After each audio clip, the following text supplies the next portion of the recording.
नहीं सर, ऐसे तो नॉर्मली पता चल जाता है कि आग कैसे लगी, पर यहाँ पर तो कुछ पता ही नहीं चल रहा है कि आग लगी कैसे। अच्छा ठीक है, देखो एम्बुलेंस कहाँ तक पहुंची। जी सर।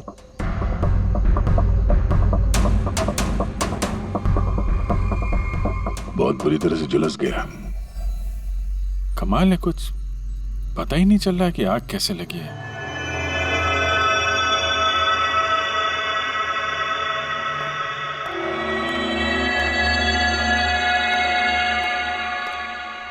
कैसे हुआ ये सब? सब कुछ तो बिल्कुल ठीक था, पता नहीं ये आग कहाँ से लग गई। इतने सारे लोगों की बददुआएं तो लगेंगी ना। क्या कहा तुमने? पता चला था सर कि दिलीप साहब किसी कोर्ट के केस में फंसे हुए थे। काफी बड़ा चक्कर था, लेकिन अभी कुछ दिन पहले छूट भी गए थे। काफी लोग नाराज भी थे इस बात से। कहीं इसी चक्कर में किसी ने दिलीप को मार तो नहीं दिया?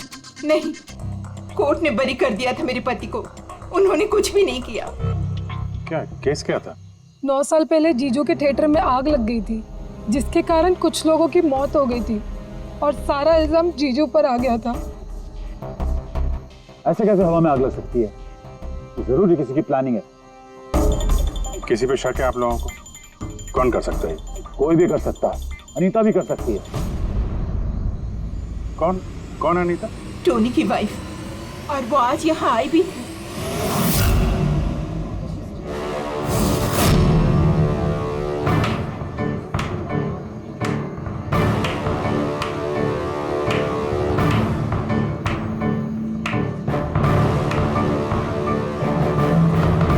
अनीता, दूसरों का घर बर्बाद करके अपने परिवार के साथ खुशियां मनाई जा रही है। वेरी गुड, वेरी गुड, वाह। लेकिन एक बात याद रखना, उन लोगों की तरह तुम भी तड़प तड़प के मरोगे। सिक्योरिटी! ए चुप! आवाज नीचे। निकालो उसको बाहर, निकालो! आउट! लगता है तुम दोनों अपने अंजाम से वाकिफ नहीं। तुम्हारा बुरा समय अब शुरू हो गया है, याद रखना। तूने जो किया है ना मेरे टोनी के साथ, याद रखना, इसके बाद तू नहीं बचेगा। सुना तूने? ले जा इसको। तू नहीं बचेगा, नर्क में चलेगा तू। अरे देख क्या रहा है, ले जा इसे। नर्क में चलेगा तू, तड़प तड़प के चलेगा, याद रखना। अरे जा।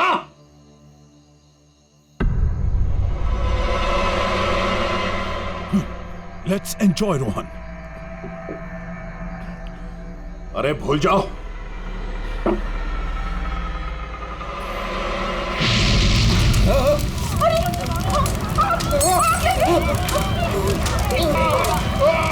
दिलीप और रोहन जिस केस में फंसे थे, उसी केस में कोर्ट ने टोनी को सजा दी थी। अच्छा, किस किस को पता था कि आप लोग यहाँ रेस्टोरेंट में आने वाले हैं? पता नहीं सर। अच्छा, दिलीप जी के आने से पहले इस चेयर के आसपास किसी को देखा था क्या? किसी अनजान आदमी को? नहीं सर, किसी को नहीं देखा सर। ये टेबल किसने रिजर्व किया था? दिलीप जी का फोन आया था, कह रहे थे कि हमारे लिए टेबल रिजर्व रखो। हमेशा यहीं बैठते थे, इसी टेबल इसी चेयर पर, रेगुलर कस्टमर थे हमारे। किसी को पहले से पता था कि दिलीप यहाँ इसी टेबल पे बैठेगा? सर, कुर्सी के पास तो ऐसी कोई चीज नहीं है जिससे आग लग सकती हो। कमाल की मिस्ट्री है यार। सीसीटीवी कैमरा,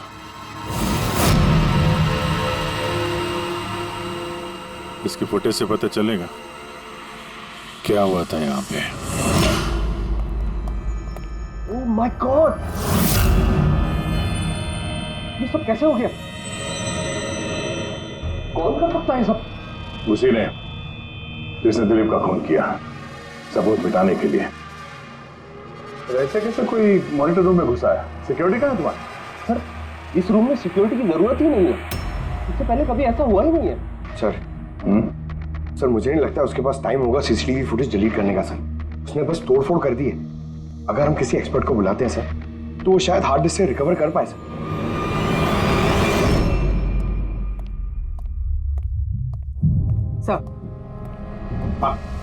सर 9 साल पहले दिलीप और रोहन का एक थिएटर था जिसमें आग लग गई थी। एग्जिट और एंट्री डोर बंद होने की वजह से इस आग में 12 लोग जल के मर गए थे। विक्टिम्स की फैमिली ने केस किया तो इन्वेस्टिगेशन में पता चला कि उस वक्त एक गार्ड ड्यूटी पे था। हाँ, टोनी। हाँ सर कोर्ट में साबित हो गया कि टोनी ने बहुत शराब पी रखी थी और शराब के नशे में वो इतना धुत था कि वो इमरजेंसी एग्जिट भी खोल नहीं पाया। हाँ, बस टोनी की बीवी अनीता ये मानने को तैयार ही नहीं कि गलती टोनी की है। सर सिर्फ उसका ही नहीं, बहुत सारे न्यूज़पेपर आर्टिकल्स ने भी कोर्ट के इस फैसले के खिलाफ आवाज़ उठाई थी। जब ये हादसा हुआ था उस वक्त दिलीप और रोहन के खिलाफ सॉलिड एविडेंसेस थे, लेकिन फिर केस चलता रहा। 9 साल हो गए। कुछ विटनेसेस ने गवाही बदल दी और कुछ कंट्री से बाहर चले गए। सर, दिलीप और रोहन ने जरूर पैसे और पावर का इस्तेमाल किया होगा और यह बात टोनी को पता चल गई होगी। उसी ने भेजा होगा अनीता को दिलीप को मारने के लिए। पर फ्रेडी, जब अनीता वहां थी ही नहीं तो आग लगाई कैसे? नहीं, सिक्योरिटी वालों ने तो उसे बाहर निकाला था रेस्टोरेंट में से। ऐसी कौन सी चीज है जो अचानक आग लग सकती है? सर शायद डॉक्टर सालुंके हमारी मदद कर सके, या फिर अनीता।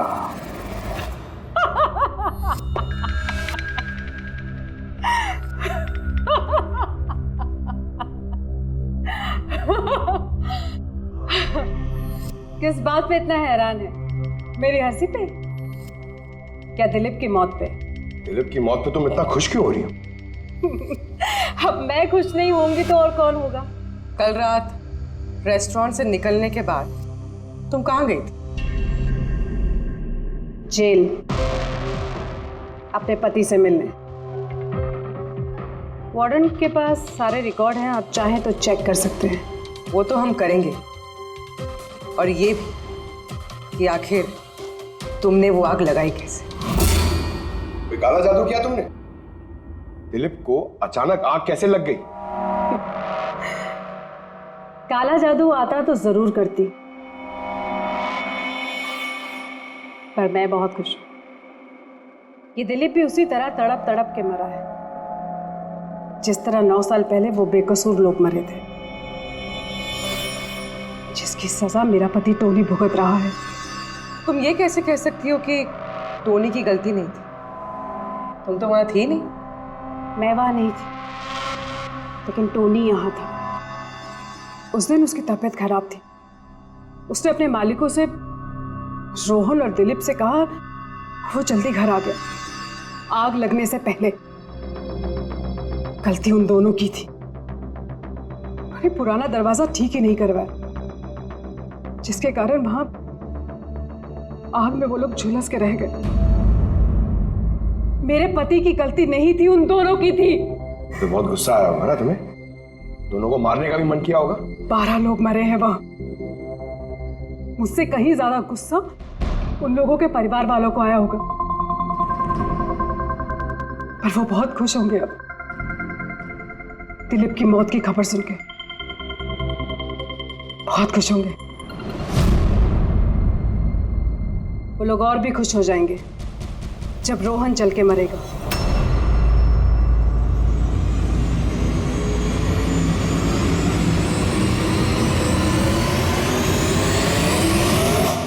सर 42 लोग हैं, उन 12 विक्टिम के करीबी रिश्तेदार और फैमिली वाले। सस्पेक्ट ज्यादा और वक्त कम। सर सबसे पहले इन 42 लोगों में से उन लोगों के नाम हटा देते हैं जो कल दिलीप की मौत के वक्त शहर में नहीं थे। 9 साल हो गए इस बात को। शायद कितने लोग देश भी छोड़कर चले गए होंगे और कुछ लोगों की मौत भी हो गई होगी। फिर भी पता तो लगाना ही पड़ेगा। देखो कितने लोग शहर में थे जब दिलीप की मौत हुई।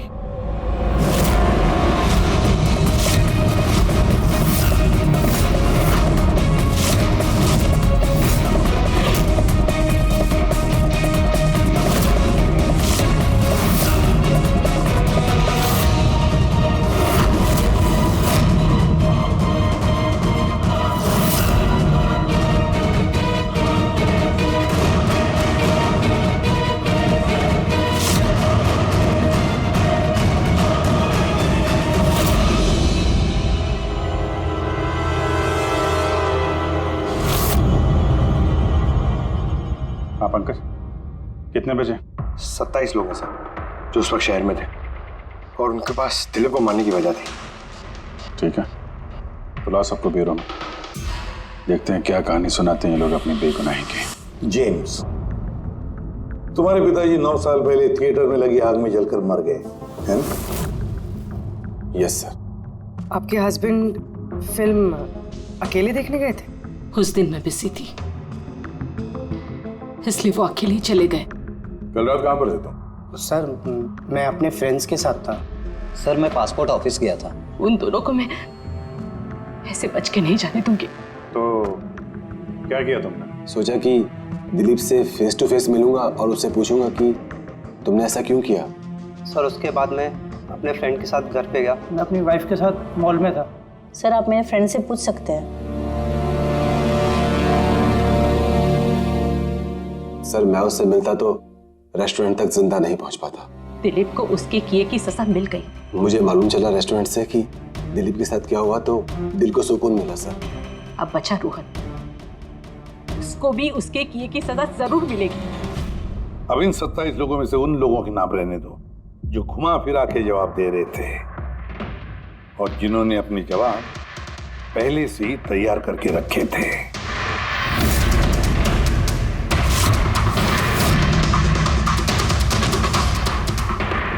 सर अब 15 बजे। अब इन 15 लोगों को उस दिन के बारे में पूछते हैं जब 9 साल पहले थिएटर में आग लगी थी। देखते हैं किसे सबसे ज्यादा गुस्सा आता है, कौन मुंह फेर लेता है। सर मेरा भाई 10वीं पास हो गया था। उसने कहा पार्टी देनी है, दोस्तों को पिक्चर दिखाना है, पैसे दो। सर मैंने वो पैसे उसे दे दिए। काश वो पैसे मुझे उसे देने नहीं चाहिए थे सर। जिसने भी ये किया बहुत अच्छा किया। आज मैं खुश हूं, आज मैं बहुत खुश हूं। कुमार साहब आप यूनिवर्सिटी में फिजिक्स के प्रोफेसर हैं, है ना? Yes sir, head of the department physics. लेकिन मेरे खुद के बेटे को पढ़ाई में कोई इंटरेस्ट नहीं था। बहुत डांटता था मैं उसे, लेकिन अनिकेत के ऊपर कभी कोई फर्क नहीं पड़ा। एक नंबर का बदमाश बन गया था वो। उस दिन भी वो कॉलेज से बंक करके दोस्तों के साथ फिल्म देखने चला गया और सर और वापस घर पे कभी नहीं आया। हिमेश, राइट, कॉन्ट्रैक्टर हो ना तुम? हाँ सर। हिमेश, 9 साल पहले तुम अपनी पत्नी के साथ फिल्म देखने गए थे उस थिएटर में। नई शादी हुई थी मेरी। सलोनी के साथ फिल्म देखने के लिए गया था। उसको भूख लगी थी। मैं समोसे लेने के लिए बाहर गया। मैं वापस आया तो देखा वहां के दरवाजे लॉक हो गए थे। वहां अंदर से लोगों के चिल्लाने की आवाज आ रही थी और धुआं निकल रहा था वहां से। सलोनी, मैंने सब दरवाजे खोलने की बहुत कोशिश की। सलोनी, मैंने बहुत कोशिश की। मैं पागलों की तरह दरवाजा को ठोकता रहा, पीटता रहा। सलोनी, सलोनी, सलोनी, सलोनी, सलोनी कहीं चिल्लाता रहा। अरे कोई दरवाजा खोल दो यार। सलोनी, सलोनी। लेकिन मैं कुछ नहीं कर सका सर, मैं कुछ नहीं कर सका। अपनी सलोनी को मैं बचा नहीं सकता। वहां पे एक गार्ड भी था ना, टोनी, उससे भी दरवाजा नहीं खुला क्या? नहीं था सर। वहां कोई और गार्ड, किसी और को देखा था तुमने? कोई नहीं था सर, कोई नहीं था। मैं 9 साल पहले जो बात कोर्ट में कहा वही आज कह रहा हूं। जब सिनेमा हॉल में आग लगी थी उस वक्त टोनी वहां पर नहीं था सर।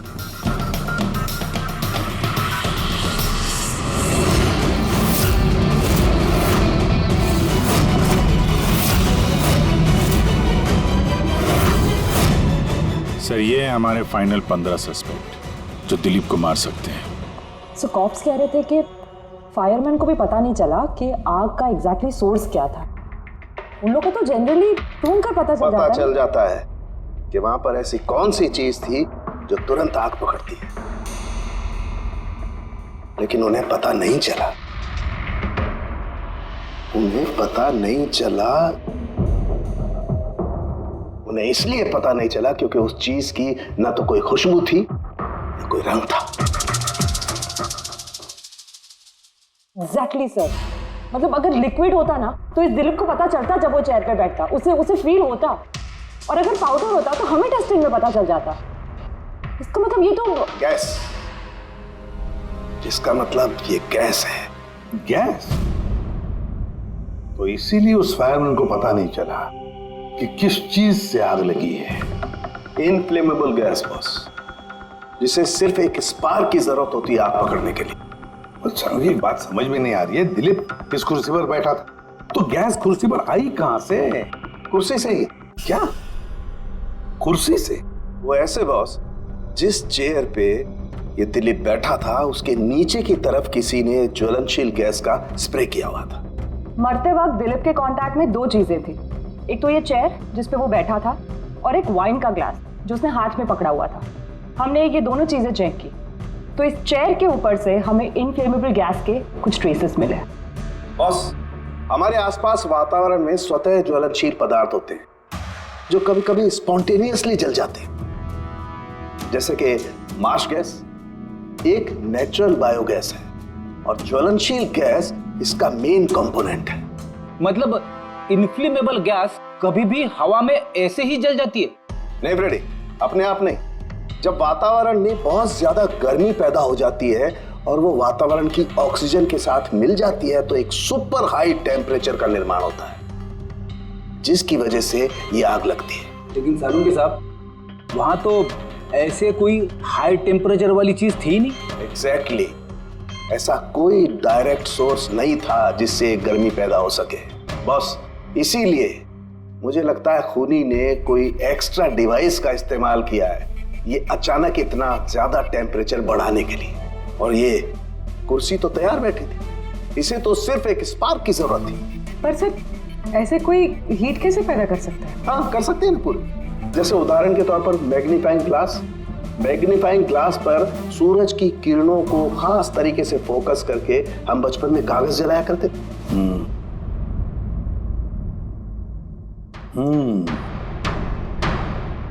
लगता है इस रेस्टोरेंट में फिर से जाना पड़ेगा। पता लगाना पड़ेगा किस चीज से आग लगी।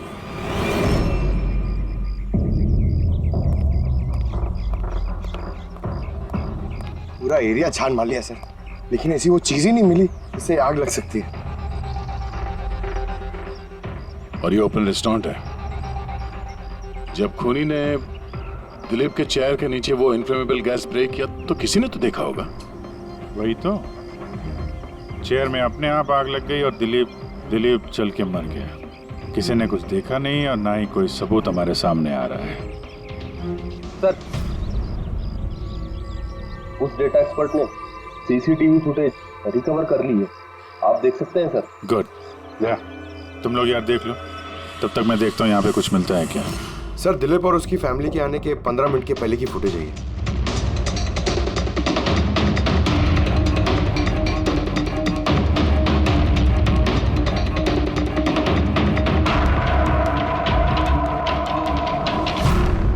ये कुर्सी चेंज कर रहा है। इसका कोई दूसरा एंगल है क्या? इसी टाइम का चेक करो। एक मिनट सर।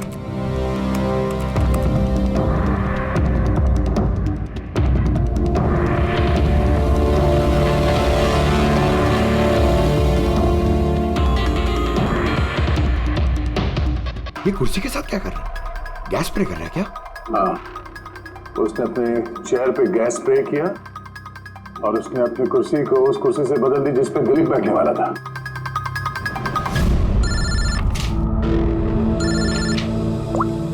आ गया।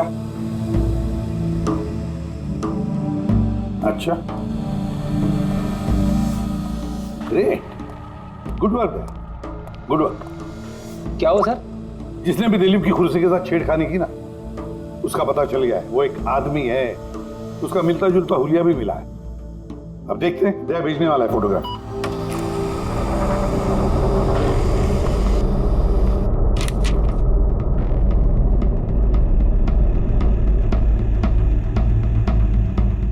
खूनी इन बचे लोगों में से ही कोई एक है, इन्हीं में से एक।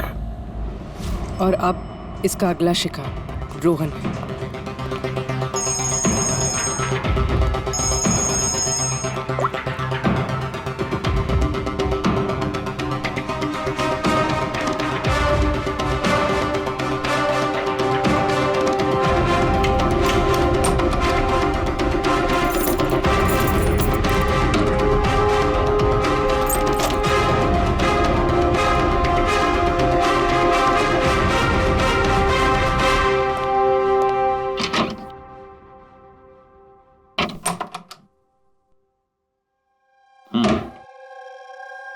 मुझे लगता है कोई मेरी और दिलीप की रिहाई से खुश नहीं है। मेरी जान को खतरा है यहाँ पर।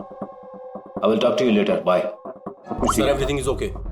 ऑल राइट, तुम यहीं पर रहना और किसी को भी अंदर मत आने देना। Be alert. Okay? Okay sir.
बचाओ बचाओ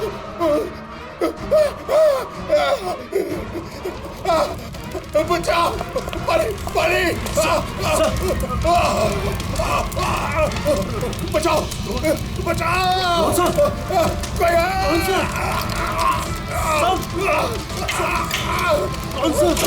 बचाओ परे परे कौन सा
क्या हुआ यहाँ पर और कैसे?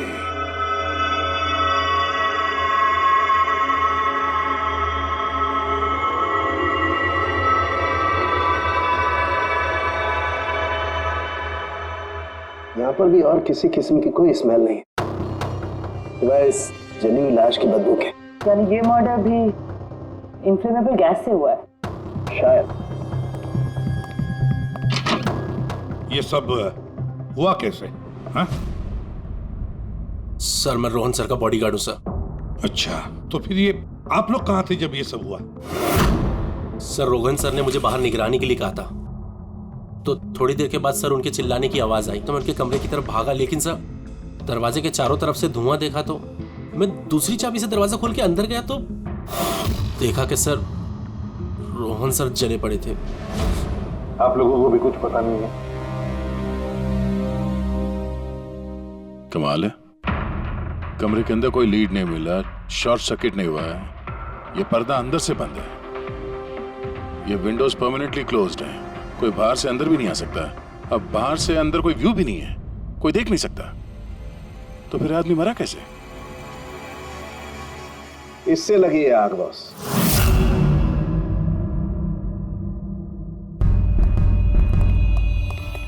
ये इस चीज से ये है क्या सर? फिलामेंट है। फिलामेंट? इलेक्ट्रिक बल्ब के अंदर का फिलामेंट।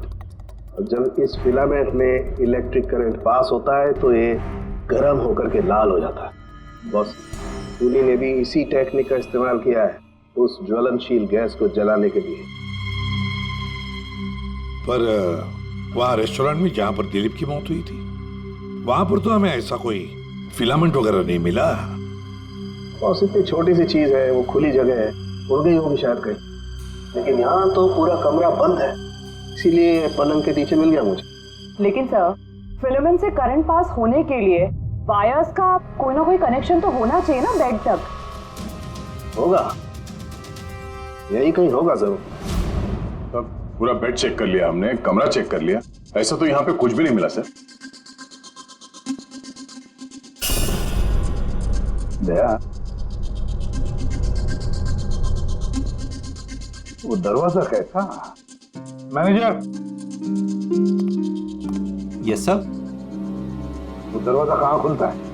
सर दूसरा रूम है जो इस रूम से कनेक्टेड है सर। अब वैसे ये रूम सील्ड रहता है, इसे कोई खोलता नहीं सर। खोलो दरवाजा। Yes sir. आइए सर।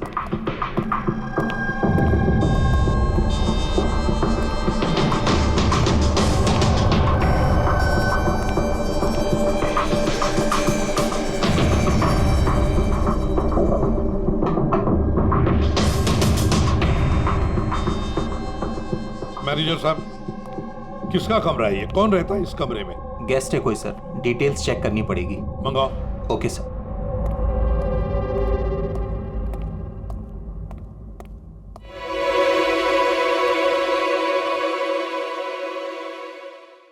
सर, वहां उस कमरे में जो कुछ भी हुआ है सर, वो इसी कमरे से किया गया। लेकिन अगर करंट इस रूम से पास किया गया है तो यहाँ से उस बेड तक कोई ना कोई वायर तो होनी चाहिए ना। और अगर वायर अगर होती तो बॉस रोहन को दिखाई भी देनी चाहिए। हाँ, शायद उसके बॉडीगार्ड ने भी देखा हो। बुलाओ उसके बॉडीगार्ड को। आप आओ यहाँ।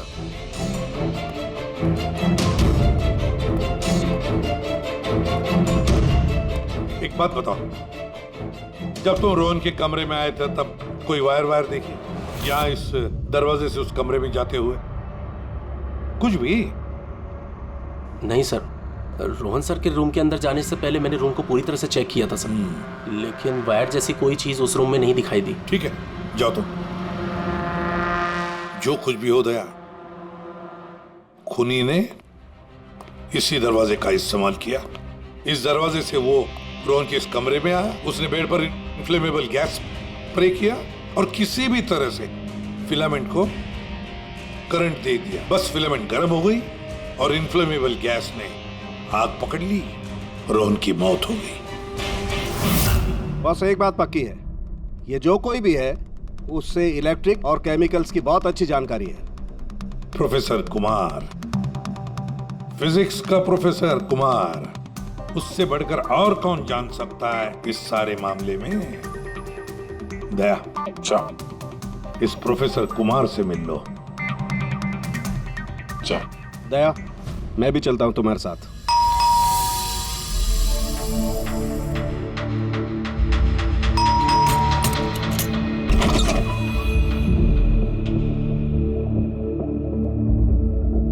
प्रोफेसर कुमार है घर पे? हाँ है, लेकिन आप लोग? सीआईडी।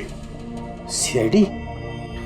सब ठीक तो है ना साहब? हाँ, उनसे कुछ पूछताछ करनी है। कहाँ है वो? बाहर बच्चों को पढ़ा रहे हैं, मैं बुला के लाता हूँ। कोई बात नहीं, हम देखते हैं।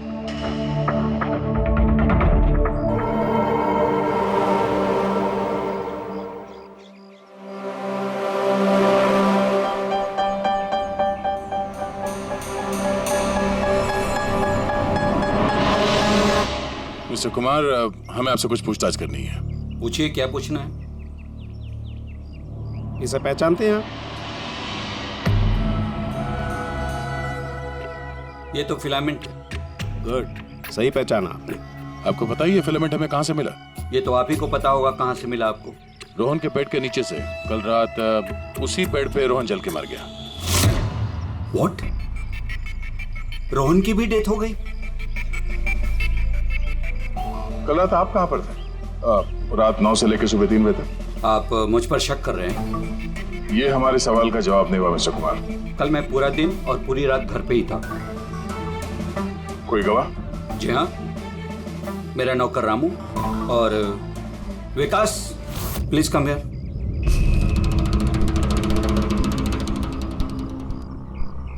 Yes sir. इन्हें बताओ मैं कल कहाँ था। सर हमारे एक्स्ट्रा क्लासेस ले रहे थे यहीं पे सर। कितने बजे से कितने बजे तक? सर शाम के 6 बजे से सुबह के 5:30 बजे तक। सर हमारे एग्जाम आने वाले हैं ना, तो हमने इस सर को रिक्वेस्ट किया था एक्स्ट्रा क्लासेस लेने के लिए। ठीक है सर, तुम जाओ बेटा। सर मेरे 5 स्टूडेंट्स और भी हैं जो कल सुबह 9 बजे से लेकर 5:30 बजे तक हमारे साथ थे। कहें तो उनको बुला लूं? ठीक है। अब मैं जा सकता हूं सर, बच्चों को पढ़ाना है। Please please. Thank you.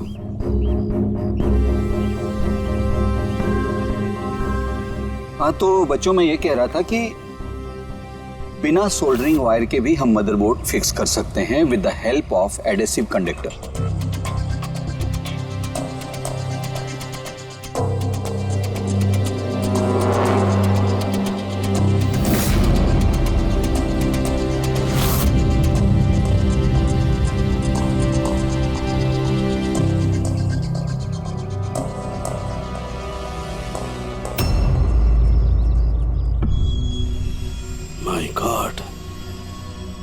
My God यार, ये क्या बात? क्या? अरे यार, ये गलती मुझसे कैसे हो गई? क्या? गॉड, बूढ़ा हो गया हूं मैं, बूढ़ा हो गया हूं मैं। एक काम करो, 1 घंटे बाद फॉरेंसिक लैब में मिलो, कुछ बताऊंगा। 1 घंटे बाद। अरे वो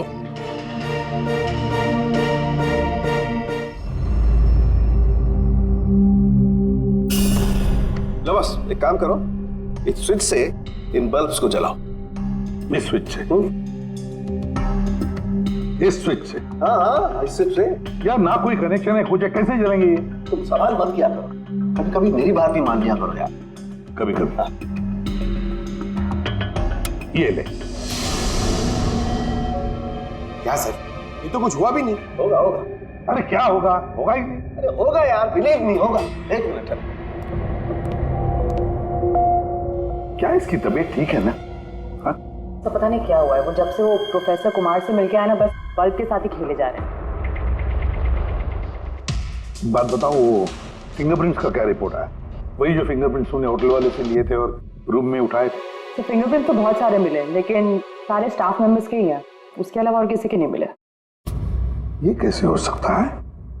तो भाई साहब जरा इधर भी ध्यान दीजिए। हाँ हाँ, ध्यान है। हाँ।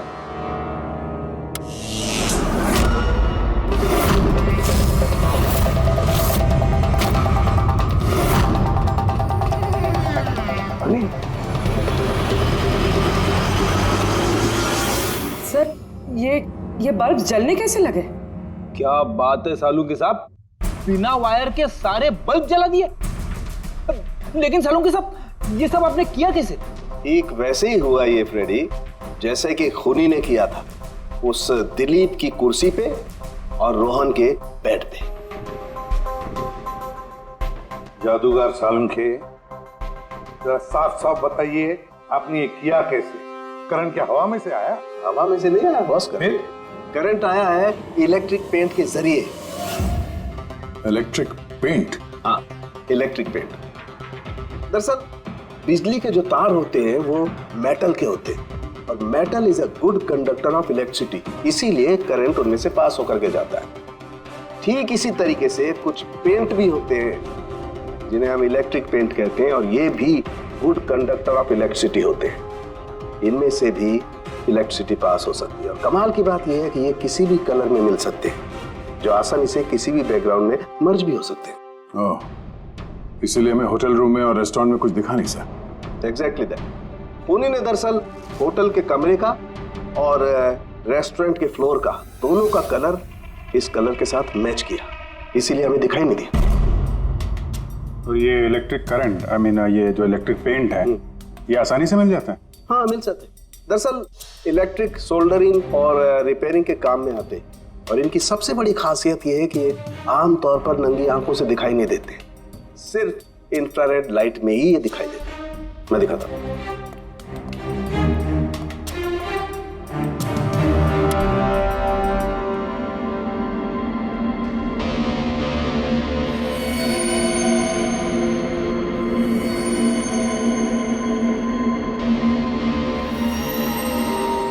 देखा बॉस?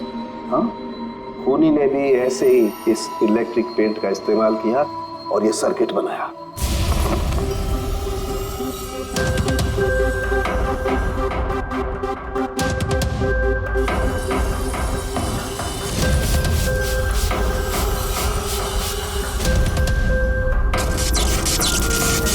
एक बात तो पक्की है, ये जो भी कोई है उसे इन सारी चीजों की पक्की जानकारी है। मगर सर, इनमें से खूनी कौन है? इस प्रोफेसर से तो मिल लिए सर, ये तो नहीं है। ये बंसी। बंसी तो एक क्लर्क है, और मुझे नहीं लगता कि एक क्लर्क को साइंस की इतनी जानकारी होगी। सर, इनमें से सबसे ज्यादा पढ़े लिखे तो ये प्रोफेसर ही लग रहे हैं। कोई ऐसा जो प्रोफेसर जितना इंटेलिजेंट तो नहीं है, लेकिन इसे इन सब चीजों की जानकारी है।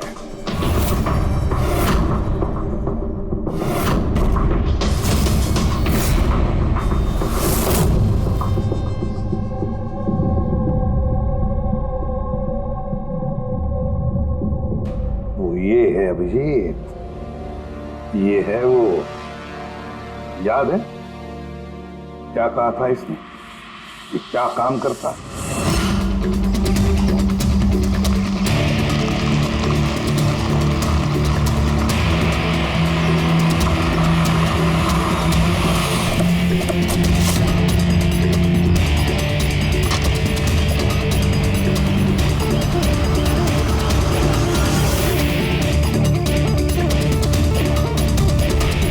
चले ससुराल।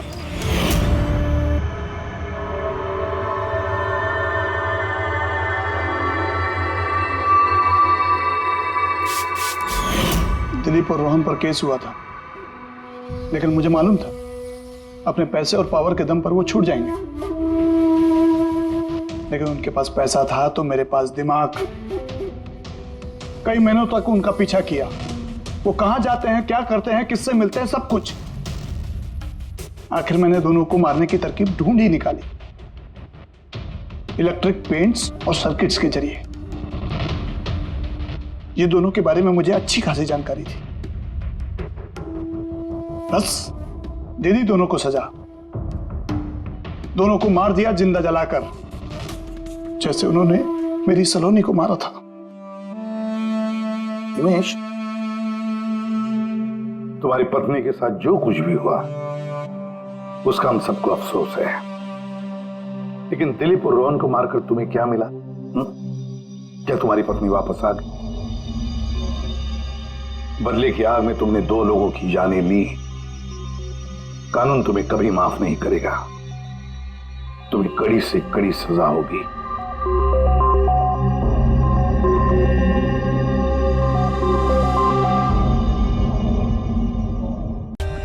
For more updates, subscribe to our channel, click the show links and enjoy watching the videos.